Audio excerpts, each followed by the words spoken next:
నేను ఫైనల్గా Indian young professional scheme visa నుంచి మెయిల్ రాని వాళ్ళ కోసం అయితే ఏం చెప్దాం అనుకుంటున్నా అంటే, నేనైతే 12 టైమ్స్ అయితే కస్టమర్ కేర్కి అయితే కాల్ చేసి మాట్లాడినా. వాళ్ళతో అయితే నో యూస్. ఇంకా వాళ్ళు ఇంకా మీదికెళ్ళి మనీ అడుగుతున్నారు, మీరేమైనా ఇంకా కాల్ మాట్లాడాలని. అంటే 69 పౌండ్స్ అంట.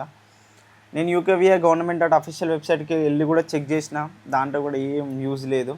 అండ్ నేను గూగుల్లో చూస్తేనేమో అక్కడ ఏం చెప్తుందంటే, యూకేవీఏలో అకౌంట్స్కి సంబంధించిన డాష్బోర్డ్లో అప్లికేషన్ స్టేటస్ అయితే చెక్ చేసుకోవడానికి వస్తుంటుంది. అయితే ఏమున్నా అఫీషియల్గా యూకేవీఐ అయితే మీ మెయిల్స్కి అయితే సెండ్ చేస్తుంది, సక్సెస్ఫుల్ అయినా ఈవెన్ అన్సక్సెస్ఫుల్ అయినా.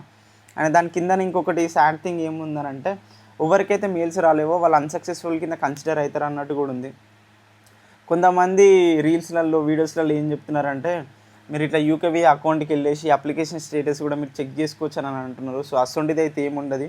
సో ఫైనల్లీ గైస్ ఒకటైతే ఏందనంటే, మీకు అఫీషియల్గా మెయిల్ వచ్చేంత వరకు మీరు చూస్తా అంటే జంక్ ఫోల్డర్స్ కానీ స్పామ్లో కానీ మెయిల్ అయితే మీరు థరోలీ చెక్ చేస్తూ ఉండండి. నేను ప్రతిసారి రీల్ చేసినప్పుడల్లా మీకు ఒక హోప్ ఇచ్చినట్టు అయిపోతుంది, వస్తుందేమో అన్నట్టు. సో ఈ అఫీషియల్ వచ్చేంత వరకు అయితే వెయిట్ చేయాల్సిందే, మన చేతులు అయితే ఏం లేదు. ఇక వచ్చేది ఉంటే ఎట్లయినా వస్తుంది. మొత్తం మీద దానిపైనే డిపెండ్ అయితే ఉండకండి. మీద ఏమైనా వర్క్ ఉన్న పెండింగ్లోనే అయితే మీరు వర్క్ అయితే చేసుకోండి. అండ్ ఏమైనా రిగార్డింగ్ ఏమైనా అప్డేట్ తెలిసినా ఏమున్నా నేనైతే మీకు ఎంబన్నే రీల్ చేసి అయితే చెప్తాను. బాయ్.